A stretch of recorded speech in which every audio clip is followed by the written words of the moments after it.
আসসালামু আলাইকুম সুপ্রিয় নবম দশম শ্রেণীর সকল শিক্ষার্থীরা, আশা করছি সকলেই ভালো আছো। এখন আমরা দুইয়ের দেখো নিচে সেটগুলোকে সেট গঠন পদ্ধতিতে প্রকাশ করো, এগুলো সলভ করবো। দেখো কনঙে বলা হয়েছে 3, 5, 7, 9, 11 এগুলোর সেট গঠন পদ্ধতিতে প্রকাশ করো। চলো আমরা শুরু করি। দেখো আমরা প্রথমে লিখেছি যে সেটগুলোকে সেট পদ্ধতিতে প্রকাশ করব। কনঙে লেখা আছে 3, 5, 7, 9, 11। তাহলে আমরা প্রথমে লিখেছি দেওয়া আছে, কি লিখেছি, দেওয়া আছে 3, 5, 7, 9, 11। এখন শর্তটা কি, সেট গঠন পদ্ধতি প্রকাশ করা। এখন তোমাকে প্রথমে দেখতে হবে এখানে কি রয়েছে, 3, 5, 7, 9, 11 অর্থাৎ বিজোড় সংখ্যা রয়েছে। 3-এর পরে 4 নেই, 5 আছে, মানে এক ঘর কম কম আছে। তাহলে নির্ণয় সেটটি হবে এক থেকে বড়। আবার এখান থেকে কিন্তু আমরা জানি বিজোড় সংখ্যা এরকম শুরু হয়, ধরো 1, 3, ধরো 5, 7, 9, 11 এরকম। কিন্তু এখানে কিন্তু এইটা হয় নাই। এখানে কি হয়েছে দেখো, এখানে শুরু হয়েছে কত থেকে, এই 3 থেকে শুরু হয়েছে।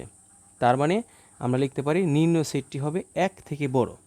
এক থেকে বড় মানে কি, তার মানে এখানে একের থেকে বড় হবে, কারণ এক থেকে শুরু হয় না, 3 থেকে শুরু হয়েছে, তার মানে 2 থেকে শুরু হয় না, তার মানে একের থেকে বড়। ঠিক আছে, আমরা লিখতে পারি এক থেকে বড় এবং হচ্ছে 13 থেকে ছোট। কারণ এখানে 11 পর্যন্ত গিয়েছে, 11 পরে কিন্তু 13 আসার কথা ছিল, কিন্তু 13 তারা দেখো 13 লেখা হয় নাই। তার মানে 13 থেকে ছোট, এক থেকে বড়, এই শর্তটা এখানে বলা হয়েছে। তাহলে কিসের সংখ্যা, বীজের সংখ্যা, বিজোড় সংখ্যা। তাহলে নির্ণয় সেটটি হবে এক থেকে বড়। কেমনে বুঝলাম আমরা এক থেকে বড়, কারণ এখানে শুরুই হয়েছে 3 থেকে। অ্যান্ড কেমনে বুঝলাম 13 থেকে ছোট, এখানে 11 পর্যন্ত শেষ হয়ে গেছে, আশা করছি বুঝছো। তার মানে 3, 5, 7, 9, 11 দেখা যাচ্ছে বিজোড় সংখ্যা, তাই আমরা লিখলাম সুতরাং নির্ণয় সেটটি হবে এক থেকে বড় এবং 13 থেকে ছোট বিজোড় সংখ্যার সেট। এটাই হচ্ছে আনসার, খুবই সহজ। আমরা দেখো যদি লিখে দিই নির্ণয় সেটটা কি হবে, ধরো আমরা যদি লিখি নির্ণয়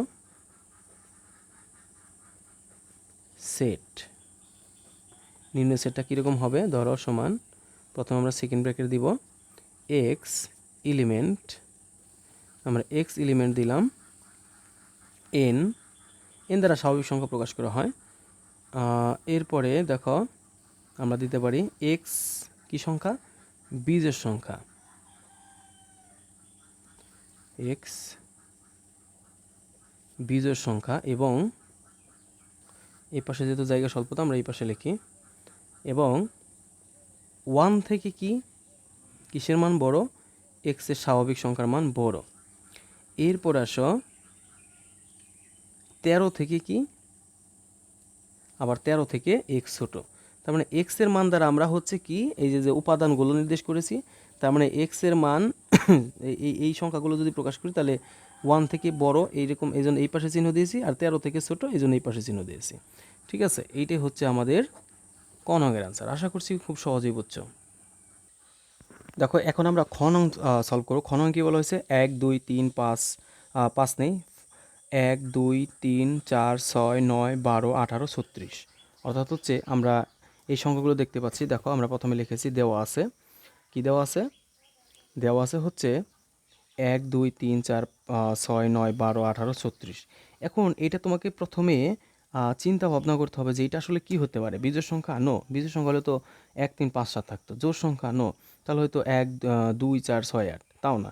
স্বাভাবিক সংখ্যা, স্বাভাবিক সংখ্যা যদি হইতো তাহলে 1, 2, 3, 4, 5, 6 থাকতো, কোনোটাই না। তাহলে তারপর দেখতে হবে তোমার এটা গুণনীয়ক কিনা। তো কিসের গুণনীয়ক আসে, আমরা শেষে দেখতে পাচ্ছি 36, আমরা কি 36-এর গুণনীয়ক এটা পাবো, দেখি একটু ক্যালকুলেশন করে। আমরা জানি 36-কে যদি আমরা গুণনীয়ক করি তাহলে এইভাবে আসে, ধরো 36-কে 36, 2 দিয়ে যদি গুণ করি 18 দুগুণে 36, 3 দিয়ে যদি গুণ করি তারপরে হচ্ছে ধরো 3 বারং 36, তারপরে 4 দিয়ে যদি করি আমরা কত, 4 নং 36, এইভাবে কিন্তু আসে। এখন দেখো এই শর্তগুলো এখানে আসছে, দেখো 1, 2, 3, 4, 1, 2, 3, 4, এরপর 6 দিয়েও করা যায়, 6 দিয়ে যদি করি 6, 6, 36, তারপরে 6, এরপরে 9, 12, 18, 36। অলরেডি কিন্তু আমরা এটা বের করে ফেলেছি যে এটা 36-এর গুণনীয়ক। তার মানে এটা এখানে আমরা কি লিখতে পারি যে প্রত্যেকটি উপাদান 36-এর গুণনীয়ক। দেখো আমরা লিখেছি যে প্রত্যেকটি উপাদান 36-এর কি গুণনীয়ক। অতএব নির্ণয় সেট হবে কি,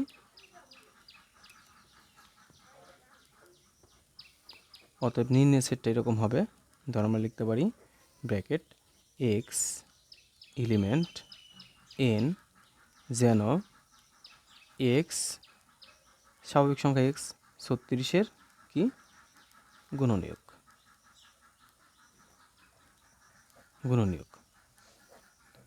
এটা হচ্ছে তোমাদের অ্যান্সার। আশা করছি খ নং খুব সহজেই বুঝছো। দেখো এইবার আমরা গ নং সলভ করবো। দেখো গ নংয়ে কী বলা হয়েছে, 4, 8, 12, ধরো 16, 20, 24, 28, 32, 36, 40। এখন তোমাকে এটা প্রথমে দেখতে হবে যে চিন্তা ভাবনা করতে হবে কী আছে এটা। জোড় সংখ্যা যদি দিই 2, 4, 6 মিলে না, বিজোড় সংখ্যা যদি আমরা ভাবি এটাকে 1, 3, 5, 9 মিলে না। এরপর যদি আমরা ধরো 2-এর পর কত করে বেড়েছে দেখো 2, 4, 6, 8, এটাও মিলে না। তাহলে তোমাকে দেখতে হবে কিসের গুণিতক, এটা কি 40-এর গুণিতক, সরি 40-এর কি এটা গুণিতক দেখি। ধরো 4 10 40, 5 8 40, 12 দিয়ে কিন্তু মিলে না, 16 দিয়ে মিলে না। তাহলে কি হইতে পারে? আচ্ছা প্রথমে আমরা দেখতে পাচ্ছি 4। আচ্ছা 4-এর কি গুণিতক হইতে পারে এটা? আচ্ছা আমরা দেখি, আমরা যদি এই পাশে করি,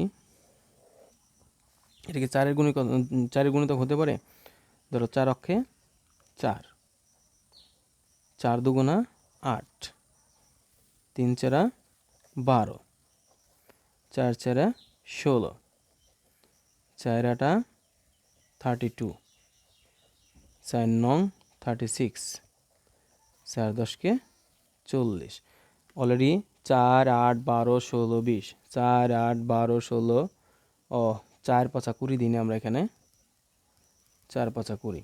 তাহলে কি কি 4 8 12 16 20 32 36, অ্যান্ড হচ্ছে 4 10 40। আমরা কিন্তু দেখো অলরেডি 4-এর গুণিতকগুলো পেয়ে গেলাম। এটা হচ্ছে 4-এর গুণিতক। তাহলে আমরা কি লিখবো, এখানে প্রত্যেক উপাদান 4-এর গুণিতক এবং 40-এর বড় নয়। কিসের বড় নয়? 40-এর বড় নয়। এটা আমরা লিখে নেব। দেখো এটা আমরা লিখে নিয়েছি যে প্রত্যেক উপাদান, এখানে প্রত্যেক উপাদান 4-এর গুণিতক। কিসের গুণিতক? 4-এর গুণিতক এবং 40-এর বড় নয়। কারণ হচ্ছে 40 পর্যন্ত গিয়েছে, 40-এর বড় নয়। তাহলে অতএব আমাদের নির্ণয় সেট হবে কি, আমাদের নির্ণয় সেটটা হবে এরকম। ধরো এক্স এলিমেন্ট এন যেন এক্স, 4-এর গুণিতক, 4-এর গুণিতক এটাই হবে। এবং এরকম লেখা যায় এক্স মানে 40 থেকে কি নয়, বড় নয়। এটা হচ্ছে বড় ছোট চিহ্ন, বড় নয়। এটা হচ্ছে তোমাদের গণমের অ্যান্সার। আশা করছি খুব সহজেই বুঝছো। দেখো এইবার আমরা এই ঘনং সলভ করব। ঘনং কি বলা হয়েছে, +-4 +-5 +-6। এটাকে সেট, এটাকে কী করতে হবে, সেট গঠন পদ্ধতিতে প্রকাশ করতে হবে। চলো আমরা শুরু করি। দেখো আমাদের শর্ত কী ছিল, +-4 +-5 +-6, আমরা এটা লিখবো। দেখো এখন আমরা এখানে কি লিখেছি, এক্স সমান সমান, এক্সটা এখানে মিস্টেক হয়ে গেছে, আমরা নিচে লিখেছি এক্স সমান সমান +-4 হলে আমরা যদি 4কে যদি বর্গ করি, কথা বুঝো, 4কে যদি বর্গ করি তাহলে 16 আসবে। +4কে বর্গ করলে 16, -4কে বর্গ করলে 16। এরপর আসো এই 4কে যদি আমরা কি করি, যদি কিউব করি, এই যে এক্স কিউব দিয়েছি, কিউব করি তাহলে পাবো কত, 64। +64 হতে পারে, মানে হবে, আবার -64 হবে, এই জন্য আমরা প্লাস মাইনাস দিয়েছি। এরপর আসো এক্স সমান সমান এরপরে কী বলা হয়েছে, +-5, আমরা লিখলাম +-5 সমান সমান হলে, মানে +-5 হলে এক্স স্কোয়ার, অর্থাৎ 5কে বর্গ করলে তুমি প্লাসের যদি 5কে বর্গ করো, এই যে দেখো আমি যদি বুঝিয়ে দিই যে এই 5কে বর্গ করলে 5 5 25 আসবে। আবার যদি -5কেও বর্গ করো, মাইনাস মাইনাসে প্লাস 25 আসবে। ঠিক আছে, তার মানে এটাও 25। এবং আবার আসো এক্স কিউব, 5কে যদি কিউব করো তাহলে কি হবে, তোমার হচ্ছে একটা প্লাসের 125 আসবে, একটা মাইনাসের একটা 125 আসবে। আমরা এই জন্য দুইটা একসাথে লিখে দিয়েছি। এরপর আসো +-6, +-6 হলে তার মানে তুমি যদি করো, ধরো কথা সব 6কে যদি তুমি বর্গ করো, অর্থাৎ হচ্ছে 6কে বর্গ করলে 36। তুমি যদি প্লাসের 6কে বর্গ করো 36, মাইনাসের যদি 6কে বর্গ করো তাও 36। এরপর আসো +6, এই +6কে যদি ঘন করো তাহলে হবে +216, আর -6কে যদি তুমি ঘন করো তাহলে আসবে -216, এই জন্য প্লাস মাইনাস দিয়েছি।